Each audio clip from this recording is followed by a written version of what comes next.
Holy shit. How far back do we go? And turns out people are just so kind. Thank you so much, and for coming on board for the Zoe Stevie Vocal Studio podcast.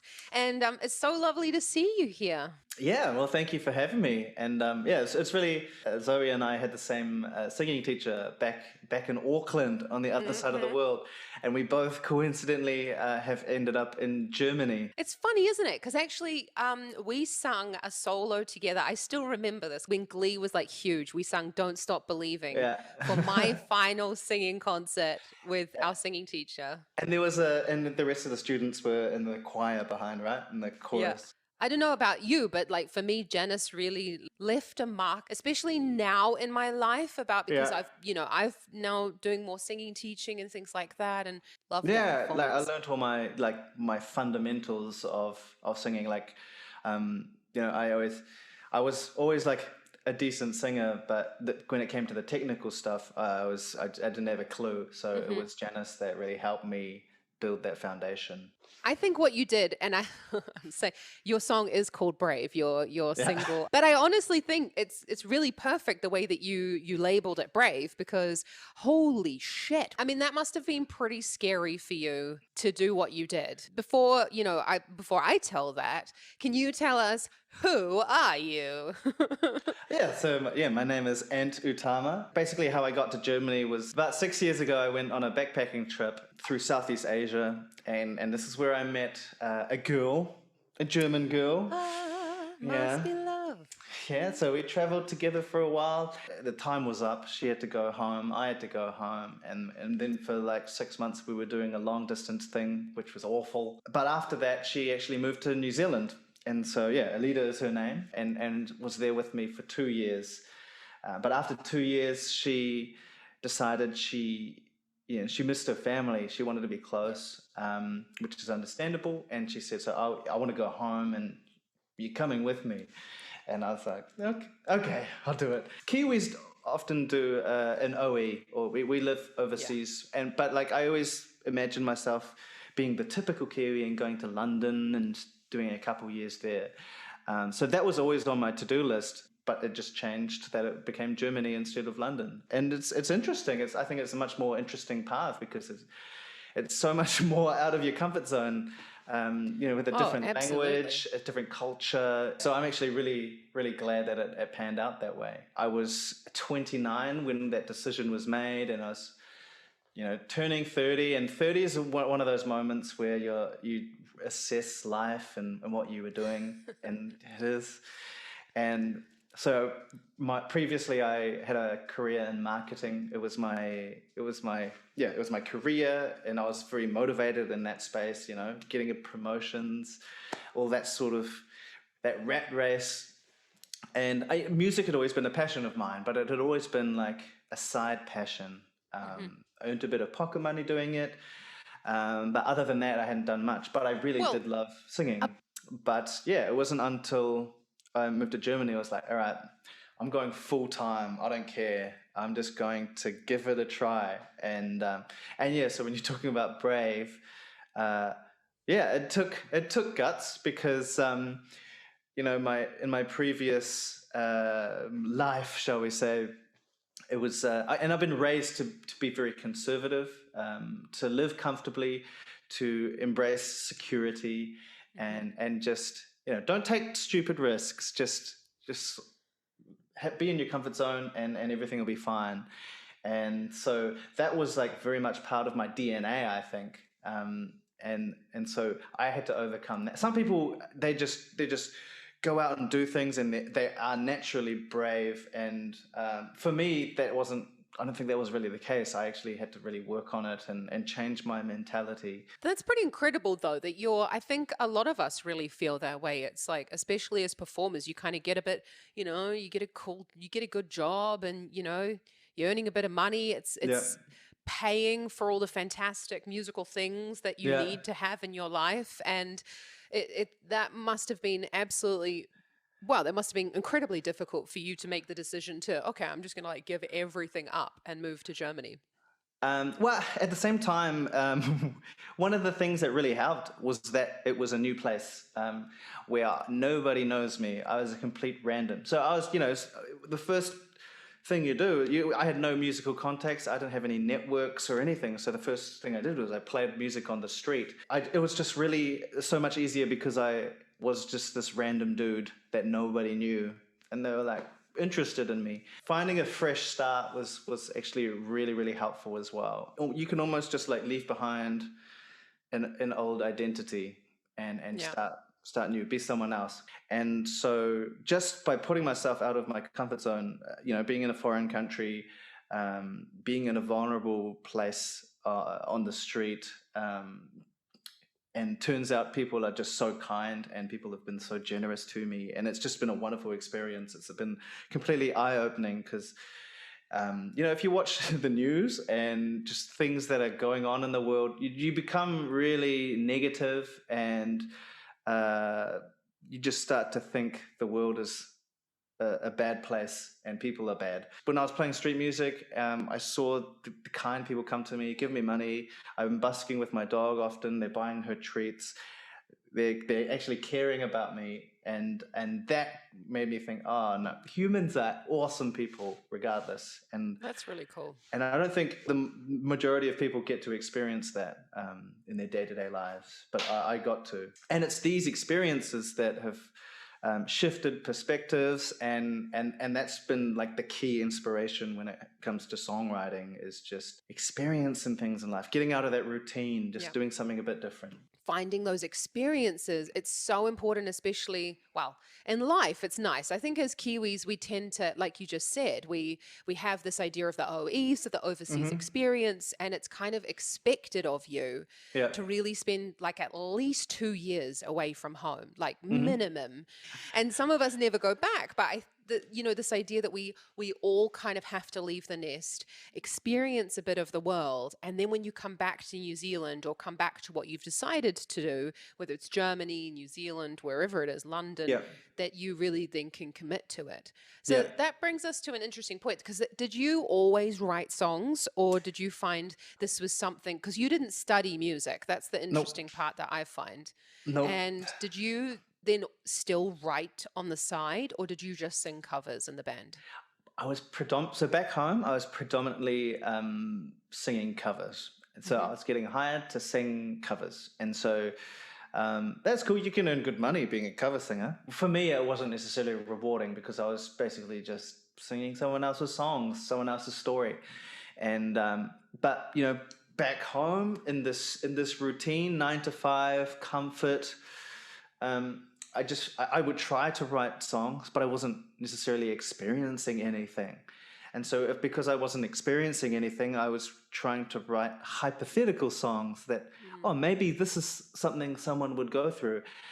And some people can do that, but I couldn't. It just became a horrible song. And so, I dabbled in songwriting, and I didn't really come up with anything decent. It was only when I actually took a step outside of my comfort zone, moving overseas, traveling, and just doing a different career. That's what, the ideas started flowing, and I was just able to write openly, honestly, and put together a cool song that people can connect with and they can see that it's real. Oh, you really had it you did it the hard way around, really, because, a lot of people go and spend sort of 4 years perfecting their craft of songwriting before they come out and decide to be songwriters. But did you then well, it's true. They go and study it or something like that. Did you then go and do any courses or anything like that in songwriting? I mean, as a singer, you kind of know the basic structure of a song. Did you then go and do any like courses or anything like that to help you? So I mean, I know that I write pop music, and so it's not rocket science. It is, there are certain structures, chords that are very common.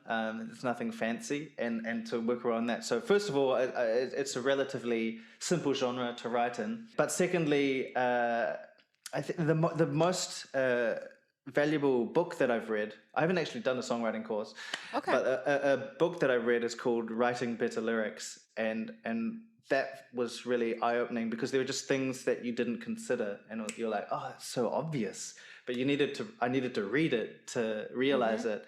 And so they go through like lyric structures, but what I learned from this book was to try to really paint the picture for the person listening. Like, be descriptive, make them close their eyes and imagine they're there in that room or in that environment, and actually they can see it all. Because sometimes we talk about love and our feelings, and it's just all very abstract. But and it just becomes cliche. And so, this book also said, avoid cliches, because we have so many cliches and sayings that we're used to. And it's very difficult not to use them. Like when I'm songwriting, I'm even, that's so lame. That's something we say all the time, and it's just so typical. But if you can come up with a metaphor or a simile that you've kind of made up yourself, it's so valuable. When you're lyric writing. So I've got a lot of students who are really getting into songwriting now, because it's the same thing. They don't feel the connection to the cover songs. I personally, I'm not much of a writer. I really enjoy singing other people's songs. I don't know. I can connect with them. But that's what you do. Each their own. Exactly. Each to their own. And on the flip side, it's funny. Often as a singer, people will say, "Oh, you're a singer. What have you written?" And it's like, I don't write songs. Yeah. And so as someone who doesn't write, it's kind of funny to hear, you say that about songwriting and, oh, that's lame and all that sort of stuff. Because a lot of people think that not writing songs is super lame as well. I don't know if this is something that other people experience, but one of the things I found when I sang covers was that I found I was always, I don't want to say copying, but like emulating the original artist. And like I even found some of my vocal tone would kind of be similar to this artist if I sang that song, and then I sang a completely different artist song, and again I would be kind of trying to mimic them essentially, because they always talk on these talent shows, oh, you got to make the song your own. And for me that was really difficult, because I was just kind of, I didn't make the song my own, shall we say. But when you're songwriting and it's your creation, you've got to just use your own voice, and that's how I guess I could find how my natural sound was, rather than trying to sound like Ed Sheeran or trying to sound like Bruno Mars. That's the fantastic part, I suppose, about songwriting, is that you immediately have your own. Well, you have your own connection to the lyrics because you're writing them. You can develop your own sound rather than, not necessarily copying all the covers. Yeah. I mean, some people can sing a cover and they do it in their own style, and that's amazing. But that's something I found personally that I wasn't doing. And so for me, writing my own music helped me a lot. So talking about songwriting and things like that, do you, on your overseas experience traveling Southeast Asia, did you have a process? Like, did you start writing songs straight away, or did you start journaling?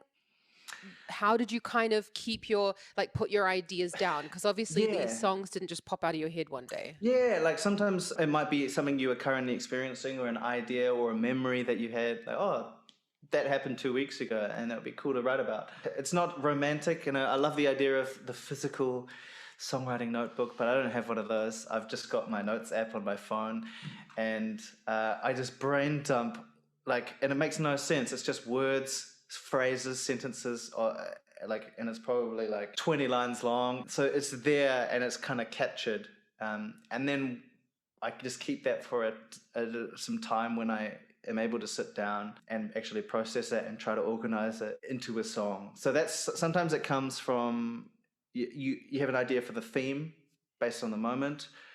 Sometimes you have a little riff or melody in your mind, or a rhythm, and in that case I use my memo app, and I just go da da da da da da or something like that, and then I put it away for later. And and maybe it's one of those melodies that fits the theme, and I just put it together and try to work with that.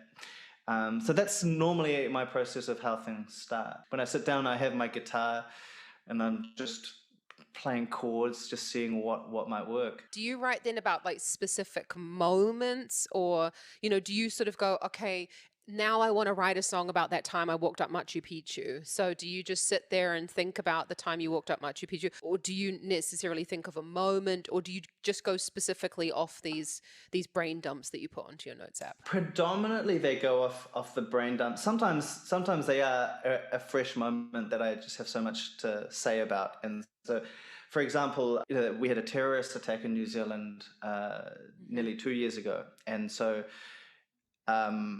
yeah, I woke up to see like Facebook with nuts with all these comments and Facebook statuses, people sharing their sympathies and disgust at what happened, and so yeah, that straight away I just sat down.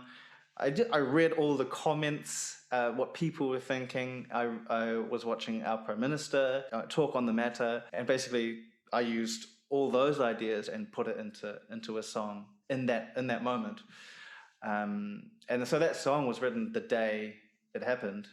Oh, wow. Yeah, and it was and that one was really quick to put together. Like it just some songs, they just, you write it from beginning to end and it's done in a couple hours, and sometimes it takes a lot longer than that. I mentioned earlier, my girlfriend and I, Alita, we traveled together and then we had to part ways. And I wrote a song about that about 5 years after that actually happened. I sat down and I was like, that's a kind of a cool thing to write about. It's called We're Not Waking Up, because the feeling was like, I met the girl of my dreams. She's in Asia and she's from Germany. And we traveled together for 4 weeks. We knew we had 4 weeks together, and then she had a flight home. And we just had the most amazing time together for 4 weeks. Even if it was 5 years ago, I took that idea and wrote a song about it. And so some of them are about moments, some of them are about ideas. The song Brave is about me overcoming, doubts from other people, doubts from myself, because you get a lot of self-doubt as well. And just trying to put that aside and just screw it, I'm just going to be brave. And so that was more of an idea rather than a specific situation. I quite like the idea of your song Brave, because it's very literal. And Yeah. I think that a lot of people get mistaken sometimes with singing and with songwriting. Well, I think some people get mistaken with songwriting sometimes because they think that they, as you say, they need to be abstract. They need to talk about these fluffy subjects, or I Yeah. need to find a way to say I walk down the road without actually literally saying I walk down the road. But Yeah, your song Brave is quite literal, because you've got that line where you say, I talked to my father, yeah, and you actually like outline the conversation that you had. yeah, And I loved that, because the song is so, it's not at all cliche or, oh God, this guy's just reading me a book. But it's yeah, like you're in the situation, you can really sympathize with you. But at the yeah, same time, you've written, a relatively simple song, but it's yeah, super effective. yeah. And do you sometimes find those songs easier to write, or is there a difference for you, or is it just like depending on the situation that you're in? Well, I don't go too metaphorical or like abstract when it comes to songwriting. It's just not really my style. I am like I'm a creative, but I'm quite analytical as well. I used to be an analyst, so like I won't go too far in the creative, fluffy, like that sort of zone. But so my general, yeah, it's very literal, most of my songs, and it's but it's making it sound, it's putting those words in a way that it's not too plain. Okay. Yeah. And so I was talking in that second verse of that song. There's I'm talking to my dad, and he's got these. He's telling me certain things, trying to give me advice that I don't agree with.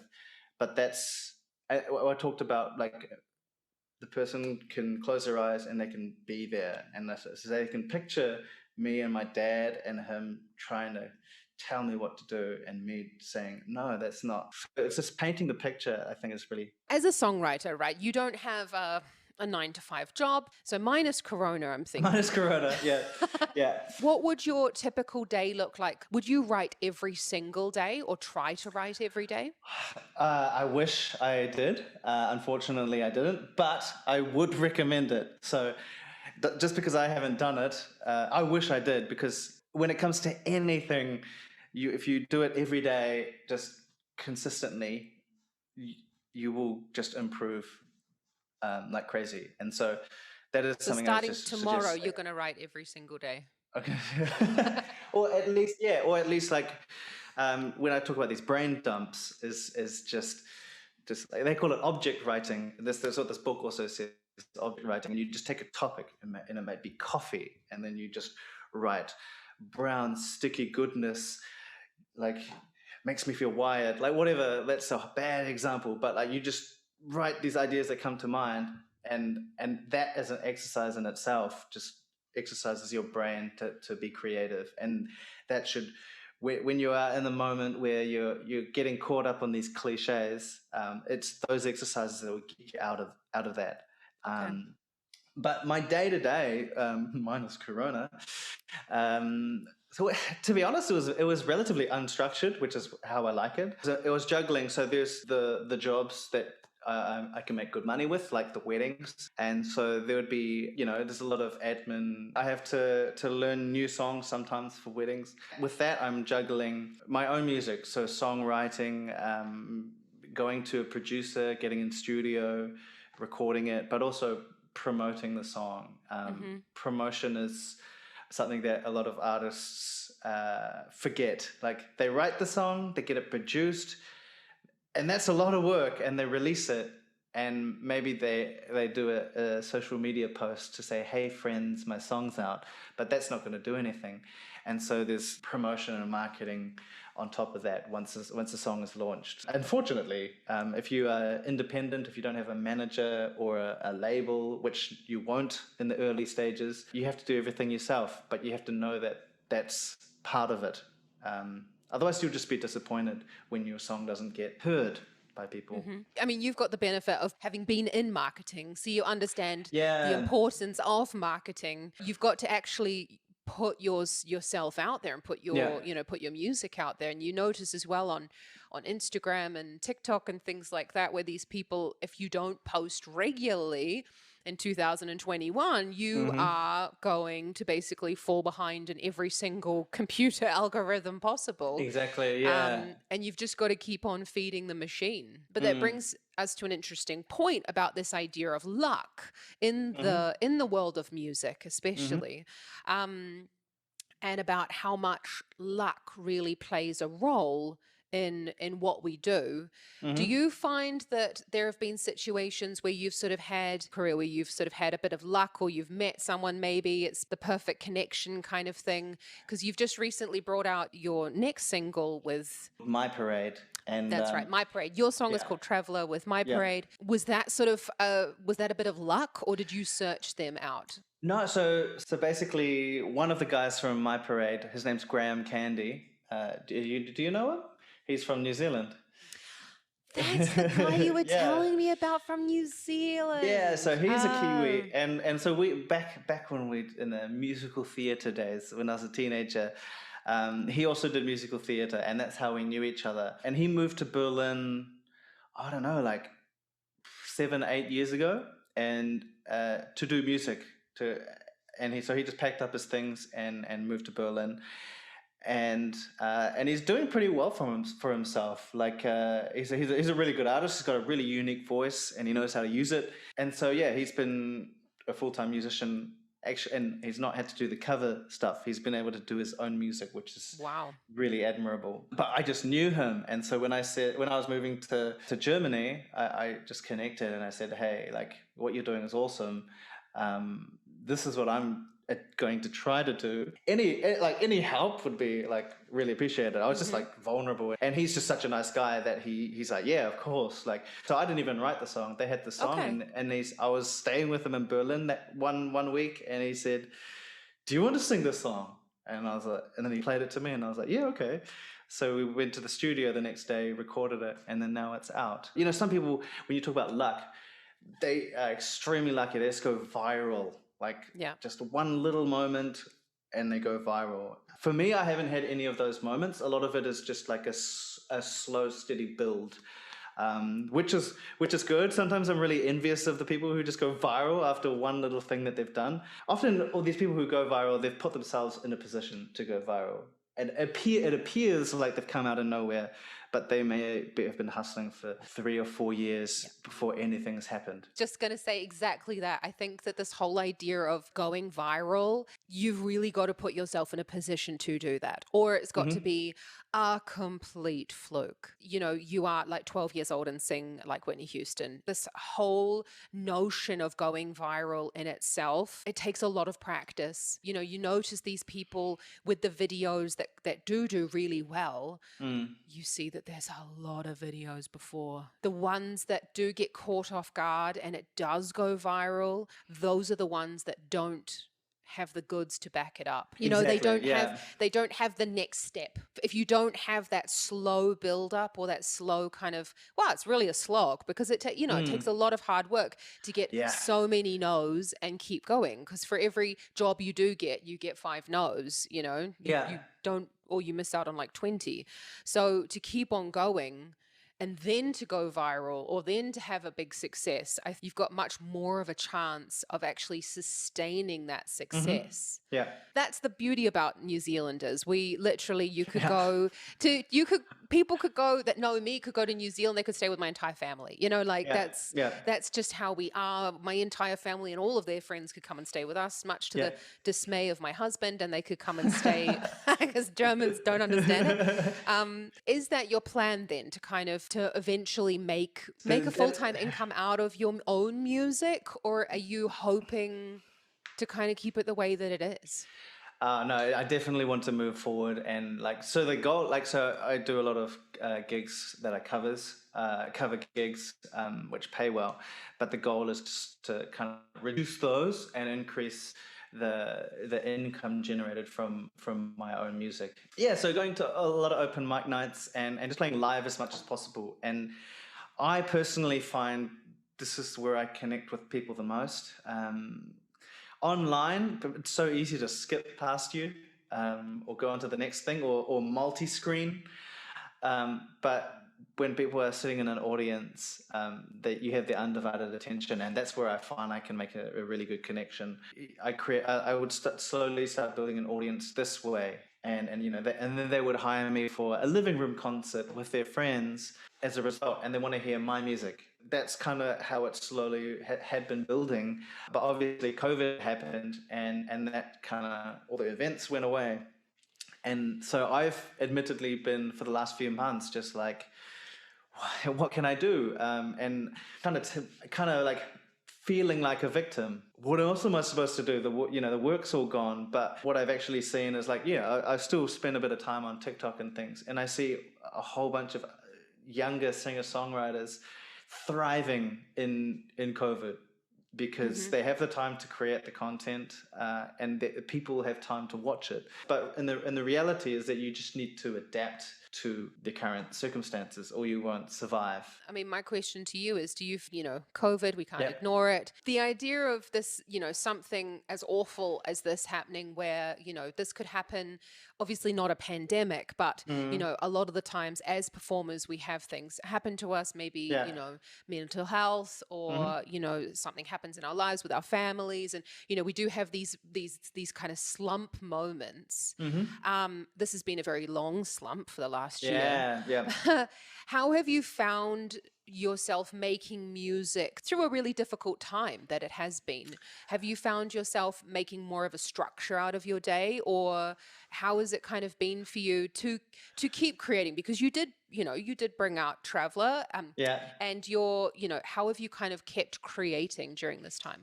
and Um, stay motivated, really. yeah, well, I'm going to have to be honest with you that my motivation did take a hit during this time, because as I said, for me, a lot of the songwriting inspiration comes from experiences, and since I wasn't having many experiences other than like being at home, stuck inside, that affected it. So, admittedly, for the last few months, I haven't been as motivated as I would have liked. But I think where you were getting with, where sometimes we have something negative happen to us. Like sometimes maybe you go through a difficult time. You're insecure, you lose a loved one, and these are obviously horrible things. But if you look for a silver lining, if you're a songwriter or an artist, you can use this negative, tragic event and create something beautiful out of it. And Hmm. so whenever I'm experiencing something that's frustrating me or makes me feel upset and a bit depressed, I tell myself, well, you've got inspiration. Now you can write a song, so you can make Yep. something out of it. And you can share that feeling and what you created with other people. 9 times out of 10, if like everyone else has experienced the same thing and they can relate, we can actually create something out of nothing, out of a bad situation. Hmm. We're so lucky to be able to do that.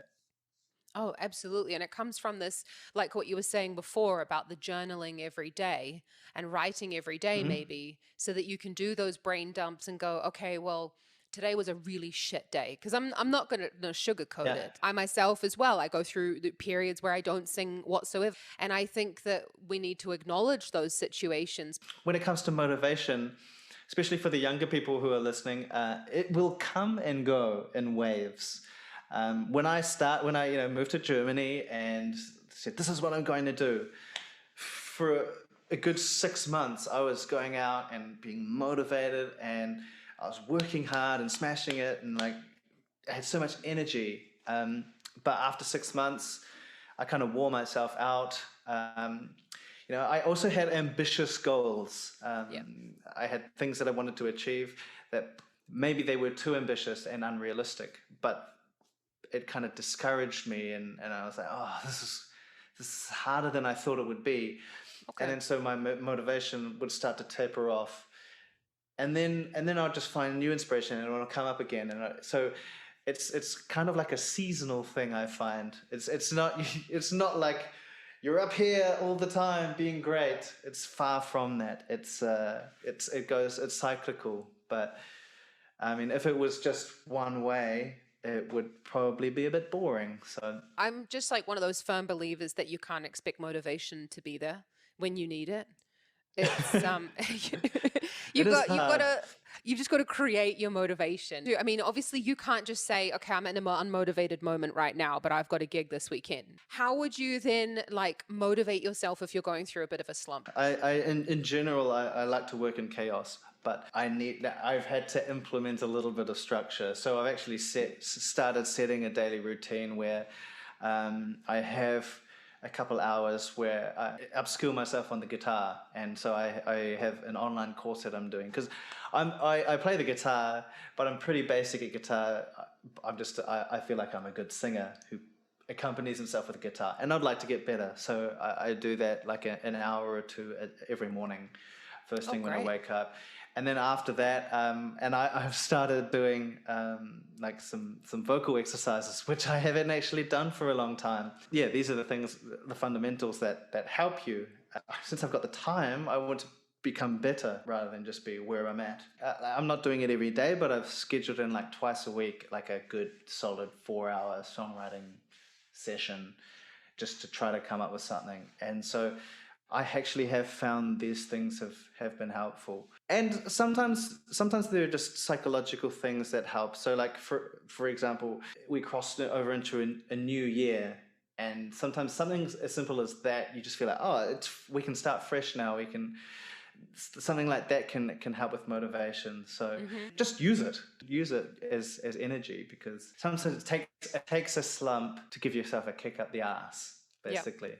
That's so perfect that, someone who likes to work in chaos.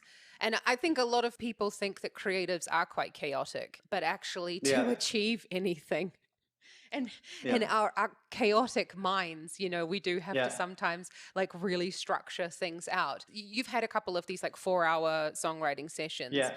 Do you then structure them any particular way, or do you just sort of like do your brain dump and then see how it goes? I'll take that brain dump that I've used and I'll just sit there and play some chords and try to come up with something. It could go with I've got like a verse after 4 hours and that's it. Or it could be that I've actually finished a whole song. It depends. Yeah. There's no pattern and I don't know how it's going to go. And then, so if I start a new session, I normally pick up where I left off on the Okay. previous song. Yeah. Unless I know that that song's not going to go anywhere and I just Okay. scrap it. And maybe I'll come back to it in like a year. Sometimes that happens as well. Like they're just sitting in your notes app for a year, and then when you come to it, it all comes back and you can create something. But sometimes it's time as well. You sit there and you're like, I really want to finish this now, but that's not often how it works. Put it away, start a new song, maybe that one works, and then like, yeah, months later you go back to this one and you're like, yeah, I got it now. And I can't explain how or why that happens, but it just does. Thank you so much for sharing like your kind of journey about how having started in marketing. I mean, I think that's pretty amazing, and I think you obviously have like great material for your songs because you're out there experiencing and going and doing all of these things, which I think a lot of people are really scared to do, like you touched on at the beginning. I think people are really, this just takes them way out of their comfort zone. And I thank you so much for sharing, especially about songwriting, because songwriting is something that's so personal and everybody has their own little way of structuring everything out. But I'm Yeah. starting to see a bit of a through line with talking to singers and songwriters about the way that actually structure journaling, creating a bit of a time plan, you know, motivational slumps. We kind of deal with everything quite similarly. Yeah. And getting around these sorts of things. Have you found then that you have to balance out how many gigs you do to try and keep up with your songwriting, or do you like block out weekends where you say, nah, this weekend I just can't because I really need to get some writing done? Oh no, I don't block out the week. The weekends are when the gigs tend to happen, Okay. especially during summer. So Fridays, Saturdays are normally fully booked. But it's, you know, there's not much happening event-wise on a Monday, Tuesday. So that's when all the admin happens. Earlier in our discussion, I talked about this terrorist attack that happened in New Zealand. And so 2 mosques actually were attacked by this guy who had racist views. He was anti-Muslim. So 51 innocent people ended up losing their lives. And yeah, many more were injured, and a lot of these people were immigrants and refugees who had recently moved to New Zealand. Like as an immigrant here in Germany, I've always been treated really well, and so this song kind of just goes out to immigrants everywhere, to the victims of that attack, and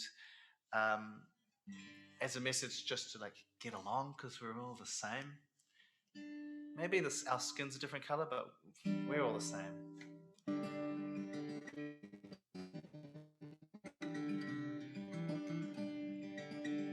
You were just a little girl, your folks moved here to start new lives. You bought into the idea that your future would be bright, your new home.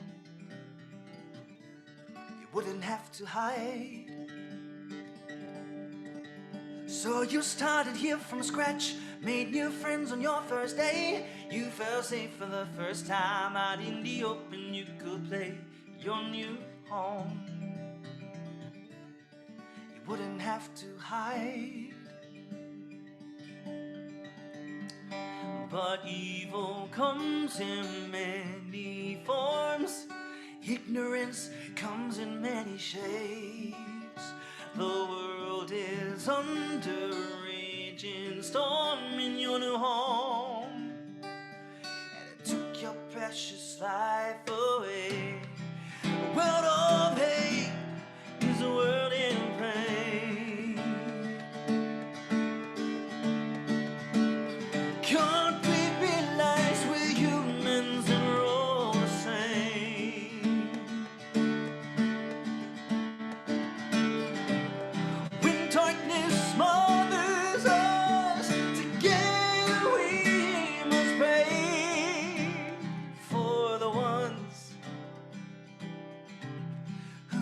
gave away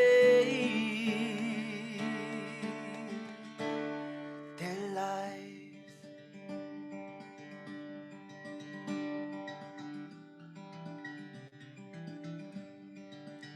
So you learned a brand new language at school. You did well to keep up. All the other kids were nice to you. You found people you could trust. Your new home,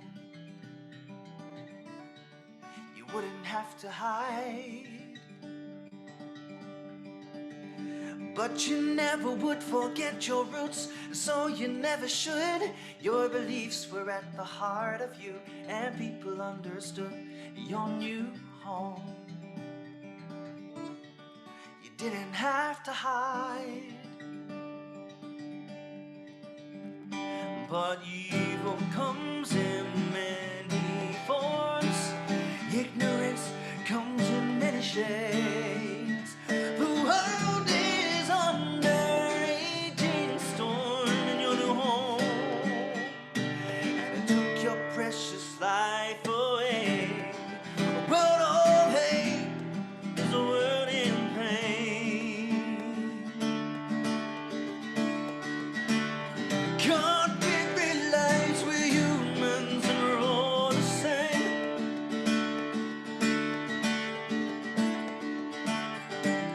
When darkness smothers us, together we must pray, yeah, for the ones who gave away their life. Gather round, burn your candle, and shine their light.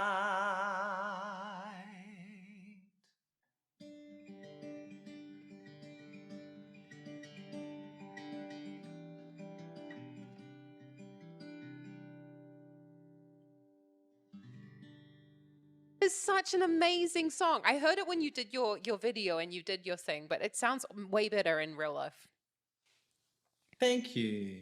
Really Yeah. cool. And yeah, and I really like. And what I have a cool story about this song is I released it on the 1 year anniversary of the attack, so March the 15th last year, and you know I'm really proud of the song, and I think it has a really good message that that the world needs to hear and that people would connect with. And so I had really big hopes for this song, and I released it, and I did a lot of marketing for it. You know, it's a 1 year anniversary, and it just didn't really catch on. This is one of the things that I thought this will go viral surely, and then I put a lot of work into it, and it didn't. And so I had, like, I was just looking at the Spotify statistics, and I was just kind of like feeling a bit disappointed and frustrated that that it didn't spread like I had imagined. And so yeah, for the first 3 months, this is how I was feeling. And then I mean, a few people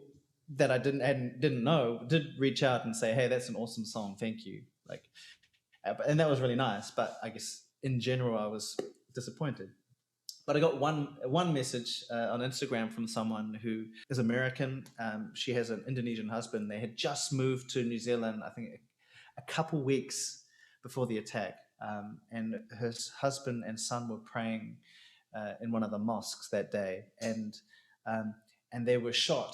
Luckily, they survived. So they were one of the lucky ones. But basically, the son was 2 years old at the time, and when this thing happened, his dad basically jumped over him and wrapped himself over just to protect his son. And so he got shot a couple times in the back, and the son was actually hit with a bit of shrapnel. They went to hospital. Ultimately, they survived, which is great. The reality is that they're still recovering, and the son was 2 years old. He's still psychologically recovering from what happened, and at such a young age especially. That gave me a new perspective as well. It's like, just because the world's moved on from this event or whatever doesn't mean that the people aren't suffering anymore. Like, the people who lost loved ones, they're still hurting. Basically, she just said, "Thank you so much for writing the song. It has actually helped with the healing of myself and my family, just that song was like one of the most impactful for her. After those 3 months of being so disappointed, and so immediately the statistics were like, oh, whatever. Like, I actually made a difference in someone's life with my music, and that's so powerful. Sometimes it's just things like this that you need to weigh up. I think in the world that we're living in with social media, we're always looking at number of views, number of followers, number of subscribers, wins that you can have. Yeah. And on that note, thank you so much, Ant, for coming on board. It's been so lovely to catch up with you again. Yeah, it's been nice. It's just been like chatting with an old friend, like truly. So Yay. it's really Thank you nice. so much, and have a lovely rest of your day. Yeah, you too. I will do. Ka kite anō.